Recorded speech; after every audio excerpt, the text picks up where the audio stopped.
Grande es el Señor en verdad, su misericordia se extiende de donde sale el sol hasta donde se pone.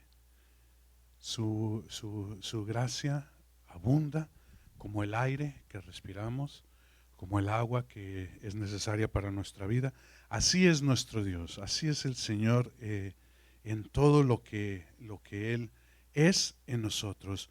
Le buscamos a Dios no por lo que nos da, sino por lo que Él es. A Dios se le busca por quien Él es. No es una maquinita ATM de esas que vas y pones tu tarjeta y sacas dinero. No, Dios es una persona. Dios le gusta que hables con Él, le gusta que platiques, le gusta que expreses, pero sobre todo Él desea tu, tu compañía. Dice, pero si Dios no necesita de nada, no, pero el Señor se ha hecho así, que Él es amigo, Él es Padre, Él se presenta como el Señor, se presenta como el gran yo soy, porque Él desea hijos, Él desea que seamos partícipes de toda la grandeza que Él tiene, porque de Él es todo, pero Él nos invita a ser parte de esto. El Salmo 127 es donde vamos a estar nosotros. Y este salmo no es de David, este salmo es de Salomón. Amén. Acuérdense que los salmos no todos los escribió David, pero hay unos salmos que escribieron los hijos de Coré, hay otros salmos que escribió Moisés, pero este salmo lo escribió Salomón. Entonces vamos ahí a la escritura, Salmo 127. El valor de la bendición divina es el tema que tenemos para el día de hoy, el valor de la bendición divina. Lo voy a leer en la versión que yo tengo, ustedes me pueden seguir en su versión. Dice, si el Señor no edifica la casa, en vano trabajan los que la edifican. Si el Señor no guarda la ciudad, en vano vela la guardia. En vano que os levantéis de madrugada, que os acostéis tarde, que comáis el pan de afanosa labor, pues Él da a su amado aún mientras duerme. He aquí, donde el Señor son los hijos y recompensa el fruto del vientre, como flechas en la mano del guerrero, así son los hijos tenidos en la juventud. Bienaventurado el hombre que de ellos tiene llena su aljaba. No será avergonzado cuando hable con sus enemigos a la puerta. Wow. Tenemos un salmo que habla de toda una vida. Tenemos un salmo que no se limita solamente al tiempo de peligro, al tiempo de necesidad, sino se extiende a toda una vida. Este es uno de los salmos más poderosos que yo he encontrado en la Escritura. Un salmo que habla de una vida completa con Dios o alejado de Él. Es un salmo que habla de vanidad o de una persona que ha dejado su vanidad. ¿Qué es vanidad? ¿Qué es vanidad? Si tú vas y buscas en la definición de vanidad, como lo ponen, dice, es la creencia excesiva en las habilidades propias. Es una persona que es vana, una persona que tiene una creencia superior en lo que él puede hacer, en lo que él es capaz de hacer. La palabra vanidad tiene de la mano, hermanas, como arrogancia, soberbia y un hermano llamado orgullo excesivo o extremo. Estas son las cosas que hablan de una persona que tiene vanidad. Y la vanidad es algo que nosotros vemos como un humo que se ve pero no tiene esencia. Tú puedes atrapar el humo, lo puedes llevar de un lado a otro lado, pero trata de agarrarlo con la mano, no puedes agarrarlo. Por eso no tiene esencia, no tiene nada, no tiene algo que se sustente, pero parece que es mucho. Habla mucho de él, pero no es nada en realidad. Así es una persona vana, una persona que tiene arrogancia, soberbia, orgullo extremo. Hay una anécdota, una historia que se habla en la mitología griega de un hombre llamado Narciso. Y este hombre Narciso es, claro, en la tipología de los dioses. Dice, era un joven muy atractivo, tan atractivo que todas las mujeres querían estar con él, pero él las rechazaba a todas. Entre ellas rechazó a una diosa. Y esta diosa se enojó. Y bueno, hay todo un rollo ahí de la historia. Ustedes saben que las mitologías de este tipo tienen, tienen mucho sabor, ¿verdad?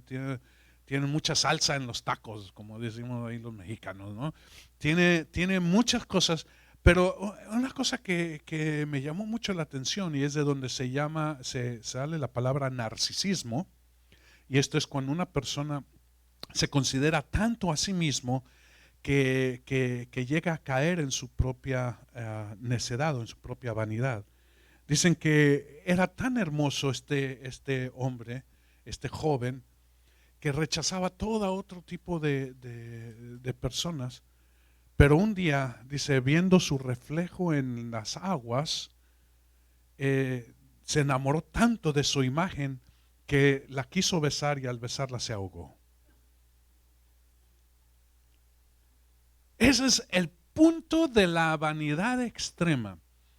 Es donde tú te amas tanto a sí mismo y consideras tanto quién tú eres, que no permites a nadie que intervenga o te deje o te dé guianza en hacer las cosas. Este es lo que dice Salomón. Si Jehová no edifica la casa, en vano trabajan o edifican los edificadores.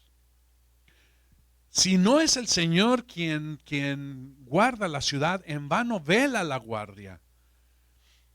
En vano, esto es, no hay fuerza, no hay nada que tú puedas hacer, porque si no hacemos nosotros las cosas en el nombre de Dios, entonces las hacemos conforme a nuestra voluntad.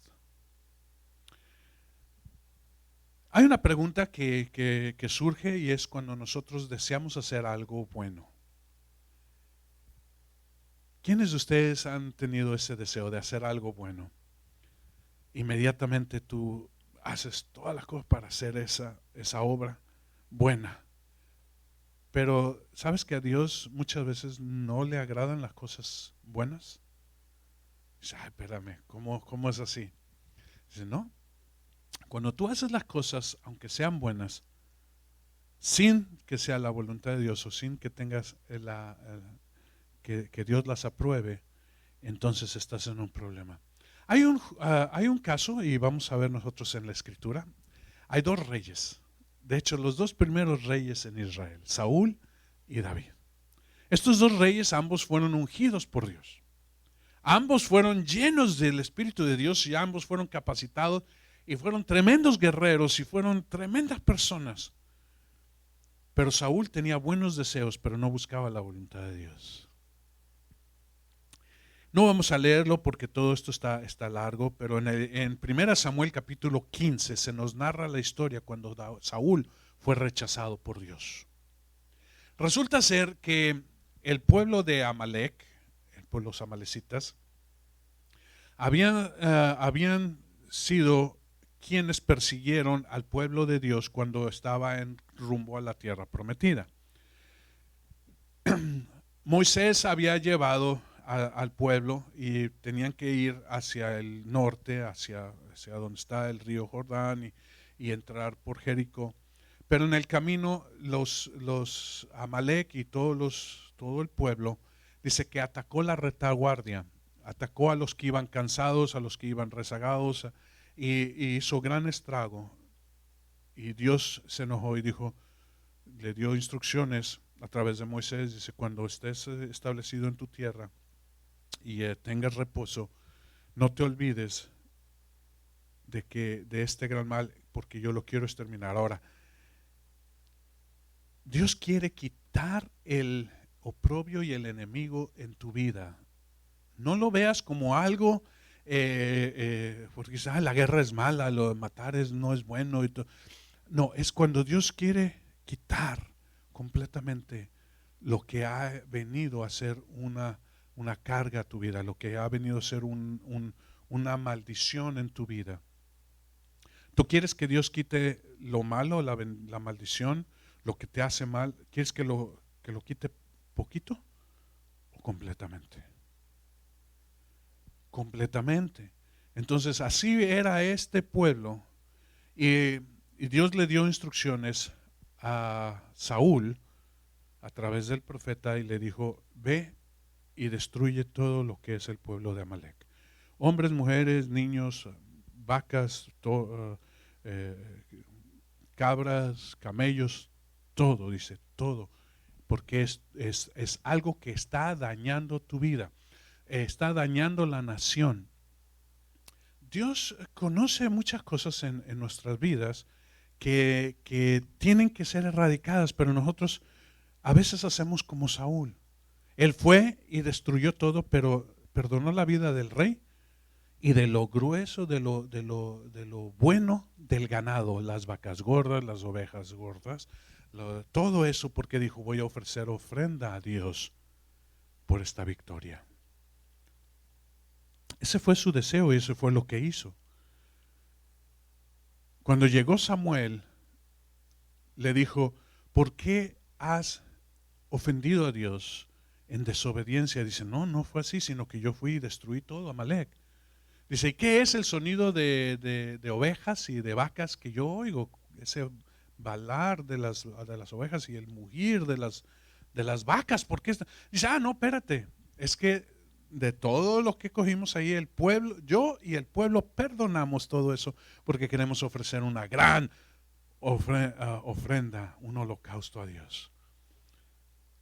Y dijo Samuel: Dios no se agrada de tus ofrendas cuando lo haces en desobediencia. Es algo bueno, pero lo hizo porque él quiso hacerlo y desobedeció a Dios. Y Dios entonces a través de Samuel le dijo: hoy te ha rechazado Dios y ha dado tu reino a uno mejor que tú, a un varón mejor que tú. Nosotros conocemos la historia, sabemos que ese varón es David.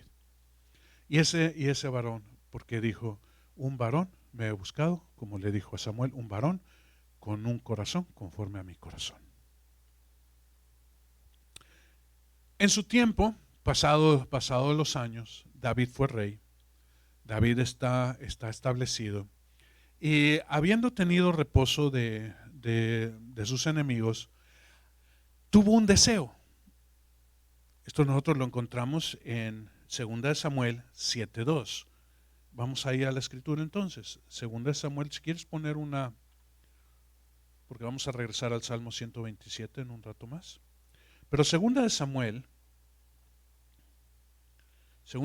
capítulo 7, y solamente vamos a leer este versículo porque es el que nos incumbe.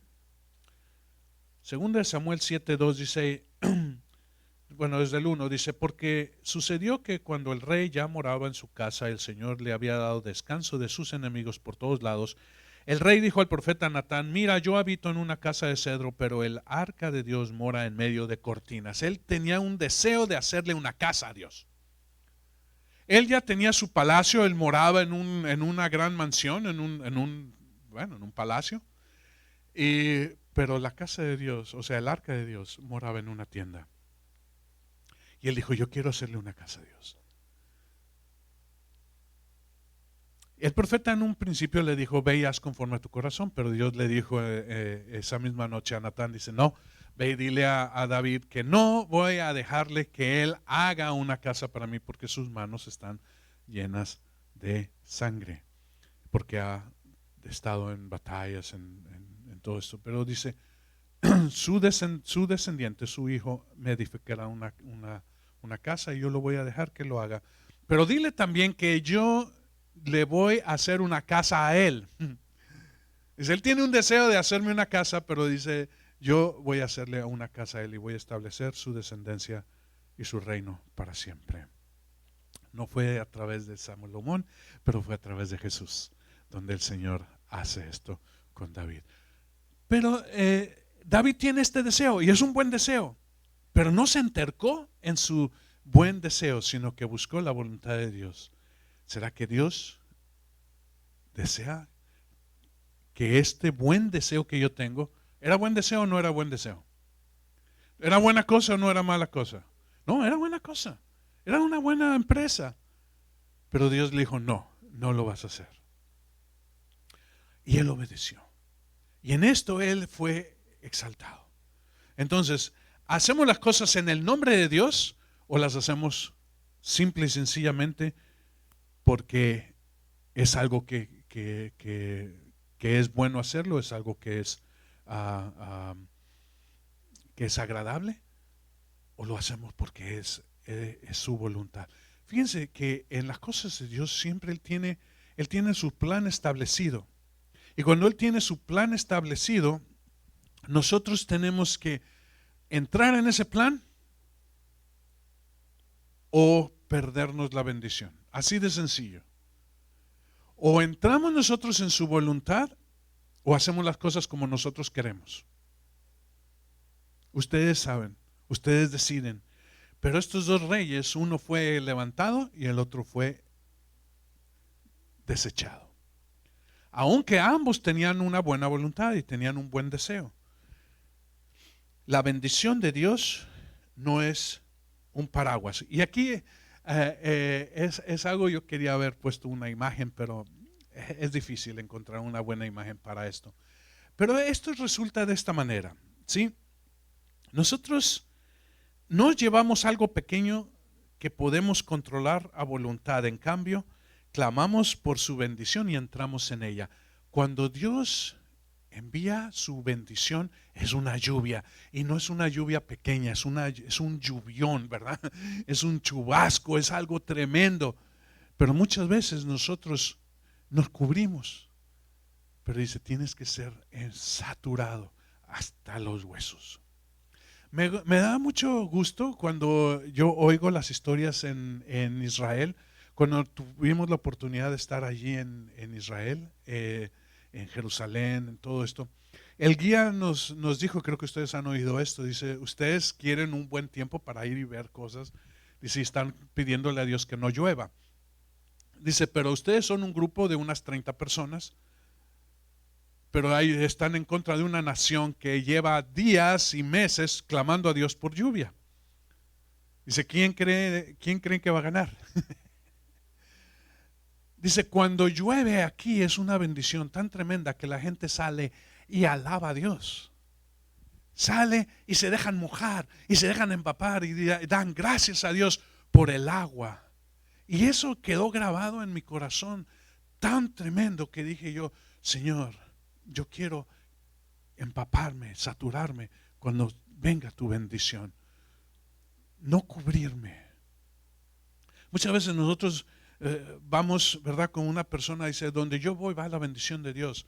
No, hermano, la bendición de Dios no es particular, no es para tu beneficio propio, sino tiene que ser grande, tiene que abarcar, tiene que llenar.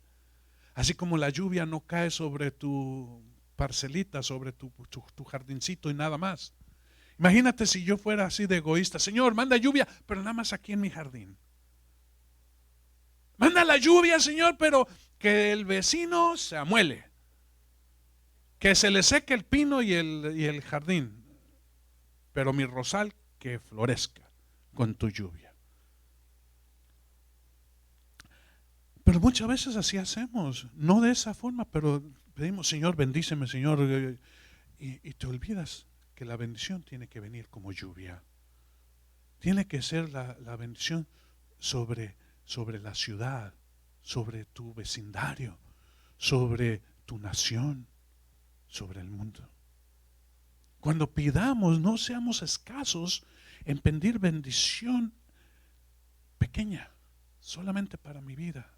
Extiéndelo. Si eres parte de una empresa, no pidas que seas tú promovido, sino que la empresa total sea llevada más adelante, para que cuando sea bendecido tú, no nada más seas tú, sino tus compañeros, las personas que trabajan contigo.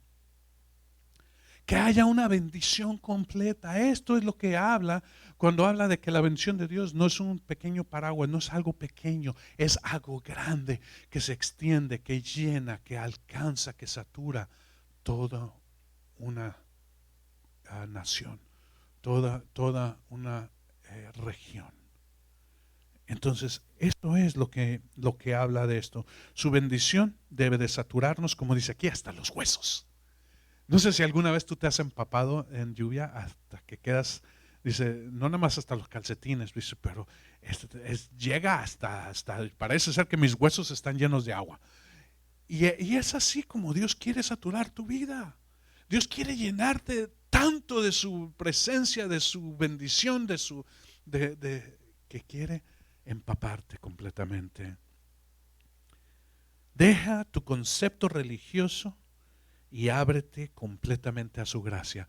Muchas veces nosotros llevamos esto así.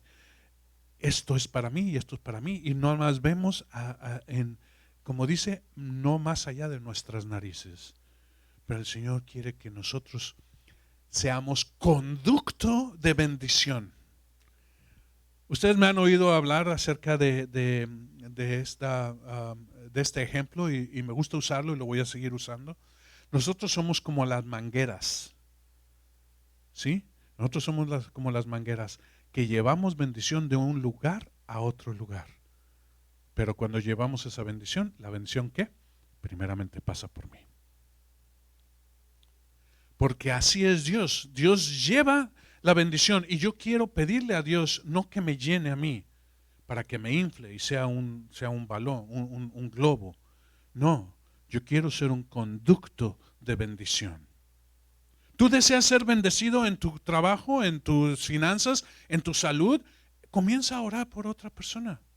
Comienza a bendecir a otra persona. Comienza a buscar que Dios extienda su sanidad, su bendición financiera, su prosperidad a otras personas. Y cuando eso suceda, la bendición tiene que pasar por algún lado y va a pasar por tu vida. Si tienes necesidad de salud, clama a Dios por alguien más para sanidad y serás bendecido tú. ¿Tienes necesidad económica? Pide a Dios para que alguien más sea levantado y la bendición pasa por ti. Ese es el concepto que nosotros hablamos. Entonces, hay un concepto religioso que dice que pidas a Dios y Él te dará. Yo te digo, pida a Dios por alguien más. Y Dios no nada más le dará a Él, pero te dará a ti también. Amén. Ahora bien, dice, edificando a la familia, y aquí cuando pongo familia es ministerio, empresa, tu vida, todo esto. Es importante buscar la bendición de Dios y reconocerla en toda empresa con respecto a formar y edificar. Dios quiere que sea Él incluido en tu vida. Hay una cosa que me agrada mucho y es cuando yo tengo la oportunidad de casar a una pareja. Cuando tengo la oportunidad de casar a una pareja, yo siempre les digo, antes de que sea la ceremonia, les digo, han ustedes hecho una gran decisión. Y esa decisión es dejar que la bendición de Dios esté sobre su nuevo hogar, sobre su nueva familia. Hasta el día de hoy ustedes son dos personas que han sido bendecidas individualmente por Dios. Pero ahora ustedes invitan la bendición de Dios. Por eso es importantísimo que haya, aparte de un contrato firmado para que la sociedad te reconozca como marido y mujer, es importante que la bendición de Dios esté sobre tu vida, sobre tu nueva familia.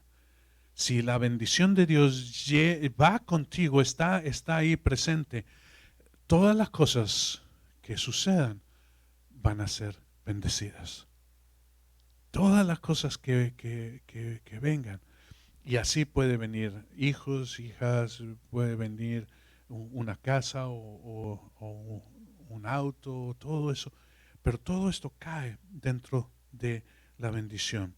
Igual si es un ministerio, igual si es una empresa, igual si es para tu vida solamente.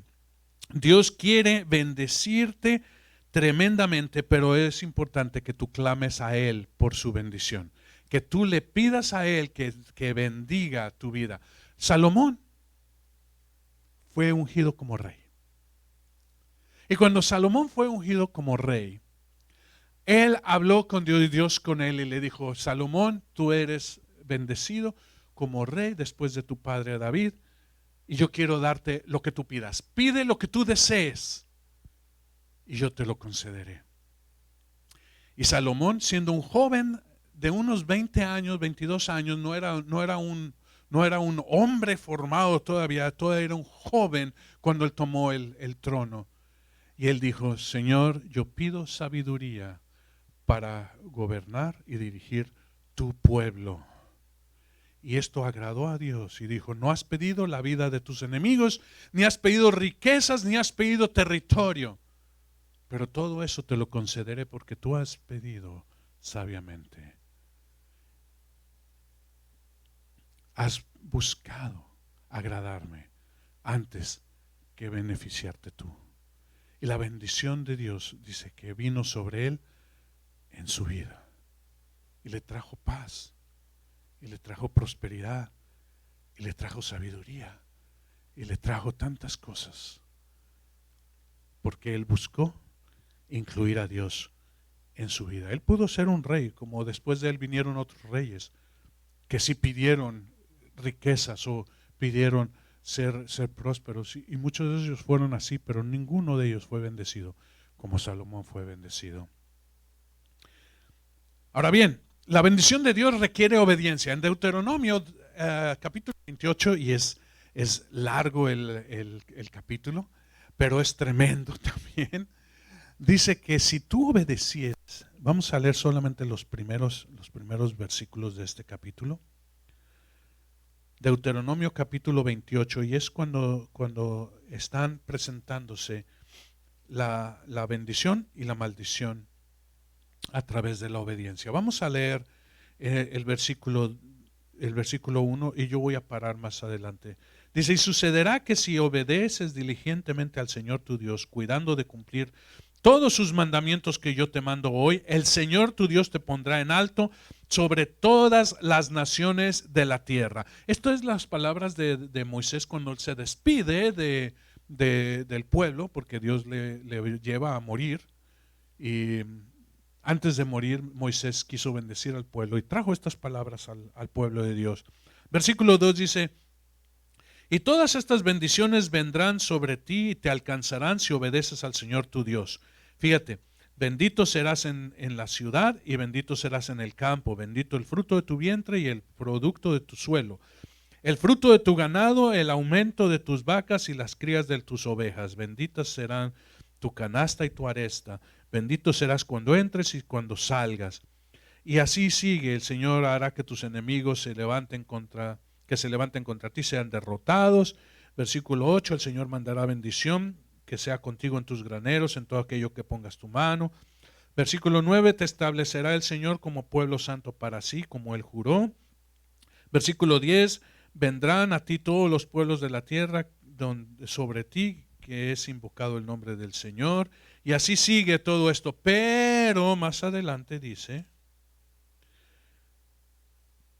versículo 15: pero si sucediere que no obedeces al Señor tu Dios, guardando sus mandamientos y estatutos que yo te ordeno hoy, vendrán sobre ti estas maldiciones y te alcanzarás. Maldito serás en la ciudad y maldito en el campo. Malditos serán tu canasta y tu aresta, el fruto de tu vientre y el producto de tu suelo, el aumento de tu ganado y las crías de tu rebaño. Maldito serás cuando entres y maldito serás cuando salgas. Tus enemigos estarán sobre ti. Todas estas cosas, ¿en qué se basa? En que la bendición de Dios es dependiente de que tú obedezcas. ¿Qué quiere decir esto? Que tú debes de permanecer en su sombra. Es algo muy, muy interesante en la historia del pueblo de Dios en su andar por el desierto por 40 años. Durante todo este tiempo, Dios trajo algo que es rarísimo en el desierto. En el desierto no hay árboles, no hay sombras.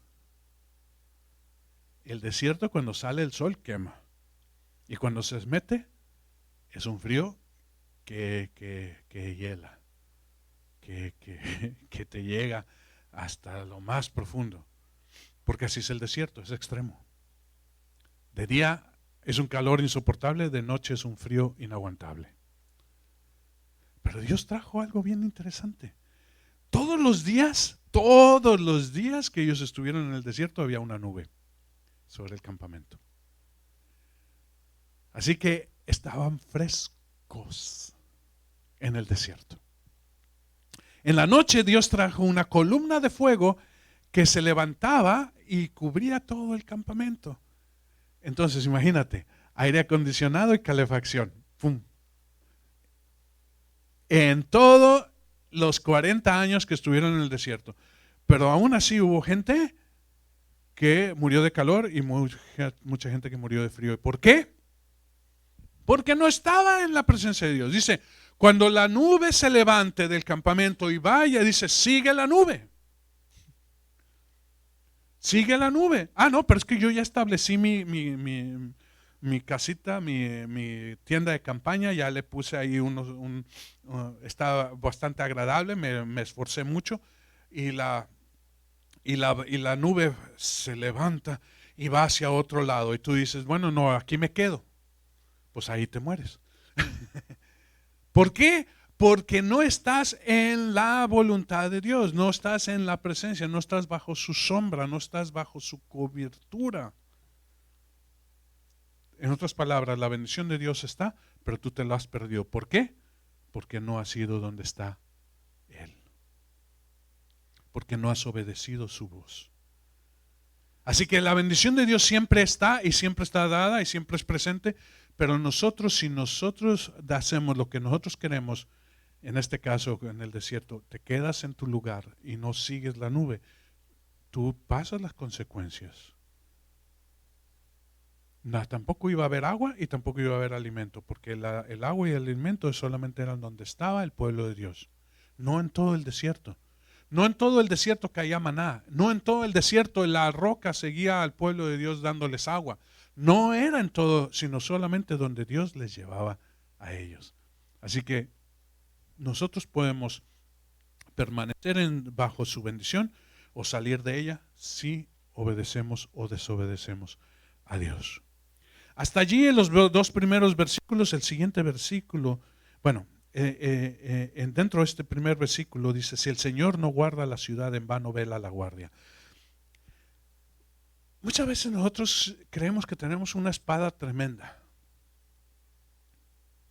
o tenemos una valentía insuperable, pero de nada sirve eso si Dios no está presente. De nada sirve ni tu valentía, ni tu esfuerzo, ni tu muro, ni lo que tú pongas allí, sino lo importante es Dios, que es la roca, y Dios, que es tu castillo, tu baluarte, tu fortaleza. Y eso es algo que no se puede penetrar, es impenetrable. Es algo que Dios pone, cuando Dios pone su mano. Hay una foto, no una foto, es una representación donde está una mano abrazando a un hombre. Y esto es lo que dice, cuando estamos nosotros en el hueco de la mano del Señor, nada puede hacerte daño. Nada puede hacerte daño. ¿Por qué? Porque estás protegido por el Señor. Tu casa, tu familia, tus bienes, todo está protegido por Dios. Mejor que las compañías de seguros, ¿verdad? Para las compañías de seguros te dicen, bueno, si algo sucede, entonces nosotros respondemos. Pero Dios dice, bueno, yo puedo prevenir lo que va a suceder. O sea, no nada más es que Dios va a restaurar, pero Dios puede aún prevenir lo que viene. decían unas personas con las que trabajo, que ellos conocieron algo algo que sucedió bien tremendo. Dice, mi padre, contaba uno de ellos, mi padre tiene un rancho, dice, y tiene la casa principal y luego tiene un lugar donde guarda las herramientas y el tractor y todo eso, y claro, otras cosas donde está el ganado y etcétera, ¿no? Dice que vino un tornado, vino un tornado y dice, fue algo tremendísimo porque dice, bajó, se cogió todo lo que estaba en ese lugar de las herramientas y se lo llevó. Y lo esparció por todos lados. Dice, todavía al día de hoy estamos encontrando llaves de tuercas y algunas piezas por allí, todavía, dice, pero no tocó la casa, ni el ganado, ni los autos, ni nada, nada más eso. Dice, es como si bajó y se lo llevó y se fue a otro lado. Pero la casa, dice, ni siquiera sufrió pérdida de ventanas. No sucedió nada. Y dice, dice que se quedaron sorprendidos. Y yo digo, es que Dios cuidó esa casa, Dios cuidó esa familia. Dios quiso dejarles saber que hubieran podido ser destruidos todos, pero solamente les dejó ver que Él puede aún excluir, puede hacer algo que viene a destruir todo y solamente se lleve una pequeña parte. ¿Tú crees que ellos agradecieron a Dios? Claro que agradecieron a Dios, porque Él salvó sus vidas. Fue Dios quien evitó que ese tornado tomara toda la propiedad. Así es cuando dice en la Escritura, caerán 1000 a tu diestra y 10,000 a tu siniestra. Dice, pero tú serás librado. Amén. Entonces, en vano guarda si el Señor no guarda la ciudad, en vano vela la guardia. No importa qué hagas. Ahora sí, dice, no es por tu ardua labor, sino por la gracia divina. Porque por más que yo me afane en alcanzar las cosas, no voy a hacer sino aflicción y cansancio. Pero cuando Dios bendice tu vida, cuando Dios está presente allí, dice, aunque estés dormido, Dios te bendice. Eso me encantó, me trajo, voy a leerlo, es algo que, no sé, es tremendísimo. Versículo 2 dice, en vano es que os levantéis de madrugada y que os acostéis tarde, que comáis el pan con afanosa labor, pues Él da a su amado aún mientras duerme. Cuando entramos en el reposo de Dios, cuando entramos en ese reposo, Señor, haz las cosas tú. Entonces tú puedes decir, como dice en el Salmo, en paz me acostaré y así mismo dormiré, porque solo tú, Jehová, me haces vivir confiado. Pero si yo me afano y como me contaba Eleazar, me contaba de un compañero que trabajaba todos los días, de lunes a domingo, hasta las 11, ¿verdad? Hasta las 11 de la noche. ¿Tú crees que es bendecido? Pero él me dice, ¿qué no está escrito que 6 días trabajarás y 1 descansarás? Entonces dice cuando nosotros ponemos a Dios primero, entonces podemos entrar en su descanso. Y mientras yo descanso, el Señor actúa. Cuando entro en su reposo, no en negligencia. No quiere decir que seas perezoso y no hagas las cosas, no, sino que descanses en Él. Señor, ya he hecho lo que he hecho, hasta aquí, ahora descanso en ti. Yo quiero ver tu grandeza, yo quiero que tú te glorifiques en mi vida. Al entrar en el reposo del Señor, el Señor añade, aunque nosotros descansemos, aunque estemos, como dice, dormidos. Porque es ese disfrute de dormir en paz, de descansar. Muchas veces estamos nosotros, después de tanta labor, nos acostamos y estamos todavía en la cama dándole vueltas al día de mañana y a la siguiente semana y al siguiente mes. ¿Cómo voy a hacer esto? ¿Cómo voy a alcanzar? ¿Cómo voy a hacer? ¿Cómo voy a pagar? ¿Cómo voy a alcanzar? No sé. Y ni duermes ni descansas y al día siguiente estás otra vez dándole a la talacha. Y Dios dice, quiero que entres y descanses en mí. Yo puedo hacer las cosas más que tú. Había un rey que cuando vino el enemigo, él se angustió en gran manera y dijo, son muchos los que vienen contra mí. Pero el profeta, por palabra de Dios, le dijo, no importa cuántos vengan contra ti, si el Señor está contigo, tú tienes la victoria. Gózate, gózate, levanta alabanza, porque Dios librará aún sin que levantes la espada. Ese día Él convocó a todos y les dijo, entremos en alabanza a Dios. Y esa noche descansaron y pudieron dormir. Al día siguiente Dios trajo confusión entre el mismo enemigo y se mataron unos a otros y no quedó ninguno. Y salieron entonces al campo de batalla y encontraron todas las posesiones del enemigo y el enemigo derrotado. Y ellos no levantaron la espada porque pudieron confiar que Dios hacía las cosas. Deja que Dios haga aún cuando duermas. El último versículo, la última parte de este salmo habla de la descendencia. He aquí donde el Señor son los hijos y recompensa el fruto del vientre. Fíjate que en muchas cosas nosotros hacemos y trabajamos, pero no tenemos descendiente. Y esto habla de ministerio, habla de empresas, habla de negocios, habla de familia. Y dice, no hay quien siga, no hay quien continúe, pero dice que Dios tiene esto. Vamos al libro de Eclesiastés, hablando del rey Salomón. Vamos al libro de Eclesiastés, capítulo 4, versículo 8. En las palabras del rey Salomón, dice, había un hombre solo, sin sucesor, que no tenía hijo ni hermano, y sin embargo no había fin a todo su trabajo. En verdad, sus ojos no se saciaban de las riquezas y nunca se preguntó, ¿para quién trabajo yo y privo mi vida del placer? ¿Para quién trabajo? ¿Para quién yo me afano en hacer todas estas cosas si no tengo descendiente? Pero el Señor dice que Él es quien trae la descendencia.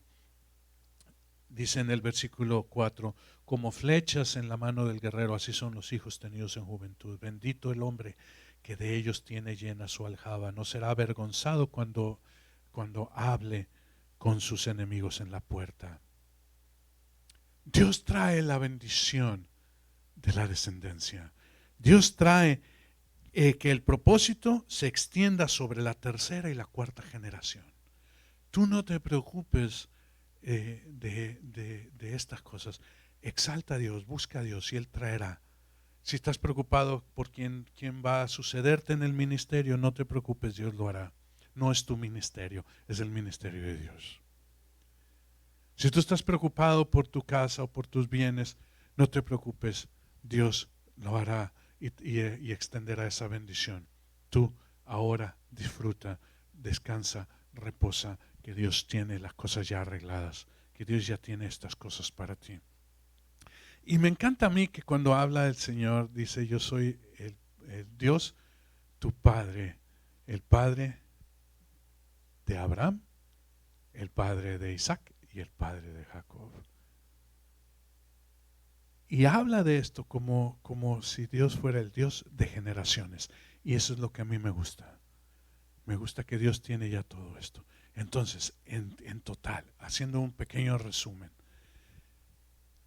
si Dios no edifica la casa, si Dios no guarda la ciudad, es en vano lo que tú hagas. Pero cuando tú te doblegas al Señor, cuando tú estás buscando su voluntad, la bendición de Dios llega sobre ti y sobre todo lo que hagas y todo lo que emprendas prospera, porque buscas la voluntad de Dios. Dios a sí misma edifica tu casa y te prospera cuando entras en su reposo. Es toda una vida la que está hablando este salmo de Salomón. Si yo pudiera ponerle fecha a este salmo, yo le pondría esta fecha al final de los años de Salomón, cuando él pudo ver todas las cosas y encontrar que Dios era quien tenía la solución para todo. Quien Dios era más allá de la sabiduría, aunque la sabiduría es tremenda. Pero Dios es sabio más que los sabios. Y dejó esto, que no es importante afanarme, sino entrar en los planes del Señor y disfrutar con Él. Dios quiere que tú descanses, que tú entres en su reposo. Dios quiere que sí hagas labor, pero también que disfrutes de tu labor. Y no te preocupes de quién te seguirá. Muchas veces nosotros decimos, ¿para quién hacemos estas cosas? ¿Y quién disfrutará de ellas? Deja que el Señor ya tiene eso solucionado. Envía, dice en la Escritura, y con esto termino, dice, pon tu pan sobre las aguas y no te preocupes, que después de muchos días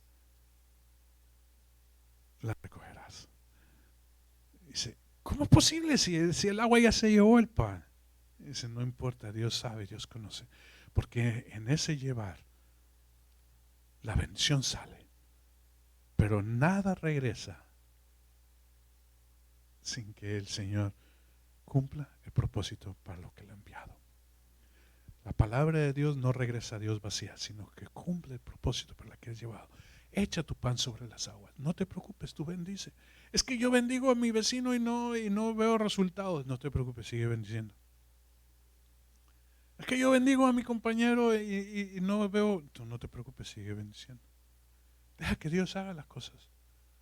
Que se conozca de ti como un hombre o una mujer que busca la bendición para alguien más. Y así mismo tú eres prosperado, tú eres levantado, tú eres bendecido. Amén. Gloria a Dios. Vamos a orar entonces, vamos a poner todo esto delante del Señor. ¿Quiénes de nosotros deseamos que nuestra vida sea como este salmo? Yo quiero que mi vida sea como este salmo. Que yo deje de preocuparme, de ser un preocupón. Muchas veces somos de verdad así preocupones, pero que el Señor sea quien tiene el cuidado sobre mi casa, mis finanzas, mi salud, mi prosperidad, el ministerio, el propósito, su vida,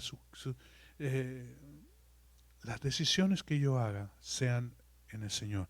Y todo lo que yo me emprenda sea bueno a mis ojos, tiene que venir con el sello de Dios. Que el Señor ponga su sello y diga, amén, esto yo lo he puesto en ti. O no es para ti, es para más adelante. O simple y sencillamente no es lo que yo quiero que hagas. El Señor te da guianza. Amén. Señor Santo, hemos recorrido quizás toda nuestra vida en este pequeño tiempo. Hemos recorrido, Señor, y hemos encontrado que nosotros hemos estado en falta en algunas cosas, en otras nos hemos encontrado aprobados, Señor, pero en todas estas cosas hoy nosotros pedimos tu reposo. Queremos entrar, Señor, en ese día, Señor, que es el día del Señor, en el día de reposo. Queremos, Señor, deseamos que tu bendición nos sature, nos llene, nos llegue de tal manera, Señor, que no seamos nosotros solos, sino toda esta región, Señor, donde nosotros estamos, toda esta nación donde nos has permitido vivir, que venga, Señor, que seamos, como dice la Escritura, bendición a las naciones de la tierra. Señor Santo, no queremos quedarnos con algo, sino queremos que la bendición fluya, llene, sature, Señor, a todos los que están alrededor. Gracias, Señor, por tener cuidado de mí. Gracias, Señor, porque tú bendices hasta la tercera y cuarta generación. Te damos gracias, Señor, porque podemos entrar en ese descanso, Señor, donde tú actúas aun que yo duerma. Así, Señor, nosotros alabamos y bendecimos tu santo nombre. Te pedimos que guardes todas estas cosas en el precioso nombre de Jesús. Amén. Aleluya.